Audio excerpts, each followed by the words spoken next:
Assalamu alaikum. Welcome to Fikro Khabar. You are watching Islamic World today. 40 Palestinians launch hunger strike in Israeli jail.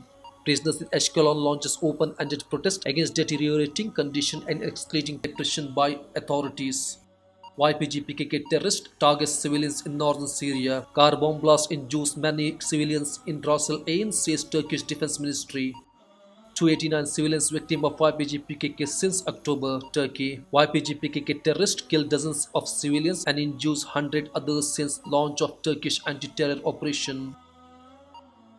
Key deputy of Daesh leader arrested in Iraq. Abu Khaldum, Daesh military commander from Salahuddin province, captured in Kirkuk. Iraqi protesters again set fire to Iranian consulate. Consulate previously torched on November 28 and December 1.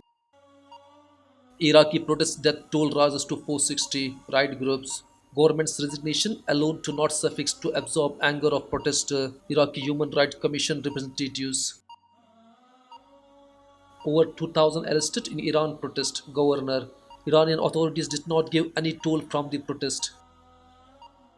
Trump retracts, says US does not back Iran protest. The United States of America supports the brave people of Iran who protest for their freedoms, says Trump.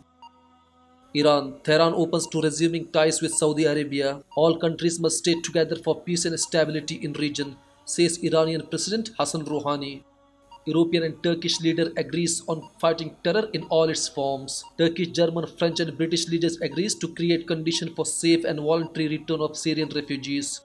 Turkish and US leaders meet amid NATO leaders summit. Closed door meeting in London between President Recep Tayyip Erdogan and US Donald Trump takes half an hour. US House passes bill to protect Chinese Uyghurs. Legislation calls for sanctions on Chinese officials who violate Uyghurs' human rights passes easily.